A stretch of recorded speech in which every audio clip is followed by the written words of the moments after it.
Welcome to the exam notes lab. हाल ही में इंटरनेशनल लेबर ऑर्गेनाइजेशन ने अपनी वर्ल्ड ऑफ वर्क रिपोर्ट की 11th एडिशन को पब्लिश किया है।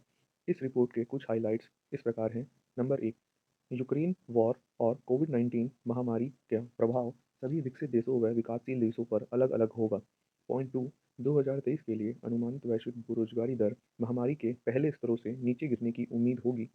पॉइंट नंबर तीन, एक जॉब गैप नाम का नया इंडिकेटर विकासशील देशों के लिए बनाया गया है।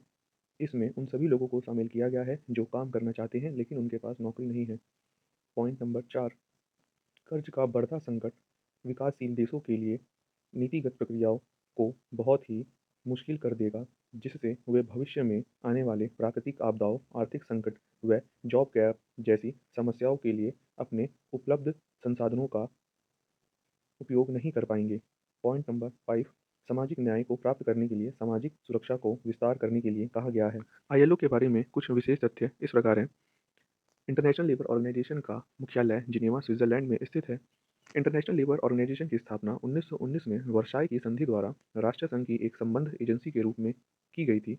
इंटरनेशनल लेबर ऑर्गेनाइजेशन का आधार त्रिपक्षीय सिद्धांत है, जिसके अंदर international labour conference, governing body और इंटरनेशनल लेबर ऑफिस आते हैं। यह 187 सदस्य देशों की सरकारों, नियोक्ताओं और श्रमिकों को श्रम मानकों को निर्धारित करने, उनके लिए नीतियों को विकसित करने और उनके लिए कार्यक्रमों तैयार करने तथा सभी महिलाओं और पुरुषों के लिए अच्छे काम को बढ़ावा देने के लिए यह एक प्लेटफॉर्म के रूप में उन सभी को एक साथ लाता है।